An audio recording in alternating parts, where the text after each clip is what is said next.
ముని కాళ్లపై నిలబడి దర్శనమిచ్చే శ్రీహరి క్షేత్రం గురించి తెలుసుకుందాం. భావనారాయణ స్వామి దేవాలయాలు ఆంధ్రప్రదేశ్లోనే కాకుండా భారతదేశంలోనే అత్యంత ప్రాచీన దేవాలయాలు. వీటి నిర్మాణం దాదాపు 1500 ఏళ్లకు పూర్వం జరిగిందని తెలుస్తోంది. భావనారాయణ స్వామి ఆలయాలు మొత్తం 5.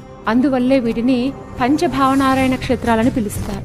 ఈ 5 క్షేత్రాలు వరుసగా బాపట్ల, పొన్నూరు, భావరేవరపల్లి, సర్పవరం, పట్టిసీమ. వీటిలో ముఖ్యమైనది బాపట్ల స్వామి ఆలయం. ఇక్కడ నెలకొన్న భావనారాయణ స్వామి వల్ల ఈ ఊరిని మొదట్లో భావపురి అని పిలిచేవారు. ఇక్కడ నారాయణ స్వామి కాలి వేళ్లపై నిలబడి భక్తుల కోసం ఎదురుచూస్తున్నట్లు ఉంటుంది. ఈ ఆలయానికి 2 ధ్వజస్తంభాలుంటాయి.